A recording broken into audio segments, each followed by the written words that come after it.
আচ্ছা, এই হচ্ছে তোমার আসল রূপ। নিজের চোখে না দেখলে আমি তো বিশ্বাসই করতে পারতাম না। কি বলতেছো তুমি এগুলো? কি বলতেছো বুঝতে পারতেছো না? আমার আম্মুকে খেতে না দিয়ে তুমি নিজেই খেতে বসছো আগে আগে।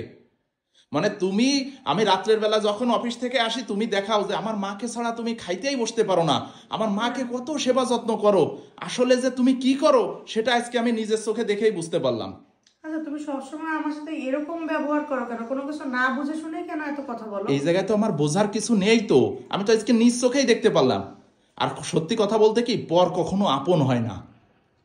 তুমি মানে এমন এমন কথা বলো, বুঝছো? কথার উত্তর দিলে তুমি আমাকে কি বলবা? যে আমি তোমার সাথে তর্ক করি। তর্ক কিন্তু করা ছাড়া কি? বিষয়গুলো এরকম না, তুমি না বুঝে শুনে অনেক বেশি কথা বলো, বুঝছো? শোনো, তুমি যদি আমার আম্মুকে ভালোবাসতে, ভালো সেবা যত্ন করতে, তার প্রমাণ আমি আজ দেখতে পাইতাম।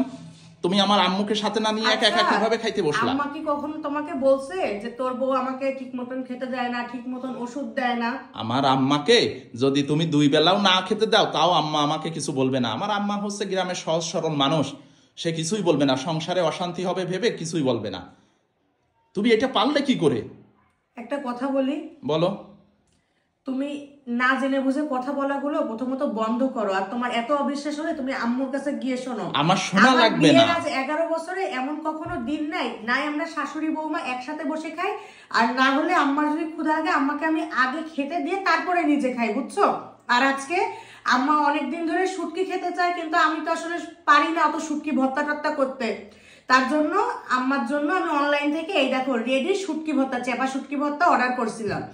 এইটা দেখে আম্মা লোভ সামলাতে না পেরে আম্মা বলতেছে তুমি পরে খেলে পরে খেও, তুমি আগে আমাকে খেতে দাও। দেখো আজকে আমি কত তরকারি রান্না করছি, পাবদা মাছ ভুনা করছি, সিম ভাজি করছি, আম্মার জন্য কবুতরের মাংস রান্না করছি। কোনো কিচ্ছু আম্মা খায় নাই, শুধু এই শুটকি ভর্তাটা দিয়ে সব ভাত খাইছে। ও আচ্ছা, তো এই কথা তো তুমি আমাকে প্রথমেই বলতে পারতা। বলার সুযোগ দিছো? তুমি কখনো কথা বলার সুযোগ দাও? তুমি তো নিজেই একা একা সব বলো। আচ্ছা, তা তুমি এই কোন পেজ থেকে অর্ডার করছো এটা? এইটা আমি ফেসবুক পেজ আসলি থেকে অর্ডার করছি। ও আচ্ছা, তো আর মানে এটা যে রেডিমেড? এত মজা, হ্যাঁ পুরা রেডি শুটকি ভর্তা, এত মজার, এটা এত সুন্দর রসুনের ফ্লেভার কি বলবো। আমি নিজেও দেখো এইটা দিয়ে শুধু ভাত খাচ্ছি, আমিও কোনো তরকারি নেই নাই। ও আচ্ছা, ওই পেজটা আমাকে একটু দিও তো, কারণ আম্মু তো শুটকি মাছের ভর্তা খুব পছন্দ। এজন্য তোমার তো সময় হয় না। আমি ভাবতেছি তাহলে ওই পেজ থেকে কতগুলো অর্ডার করে রাখবো, আম্মার সুযোগ সুবিধা মতো আম্মা খাবে। এটা তুমি ঠিকই বলছো, কিন্তু আমাকে যে কথাগুলো বলছো এর শাস্তি তোমাকে পেতেই হবে, ঠিক আছে? আমিও তোমাকে দেখে নেব। আরে, আমি তো বুঝে উঠে পারিনি। আমি তো হঠাৎ করে, আমি তো এই এইজন্য সময় না বাসায় বুঝে আসি না। শুনে কখনো কথা বলতে হঠাৎ হয় করে না। এসেই দেখতেছি তুমি একা একা খাচ্ছ, আমার আম্মু খাইতে বসিনি। হ্যাঁ, এটা এগুলো দেখেই তো নিজের আমার। ভুল স্বীকার করে এখন সরি বলো। সরি বললে আমি মানে রাখবো না। আচ্ছা যাও, সরি। এখন আমাকেও ভাত দাও আর শুটকি ভর্তা দাও।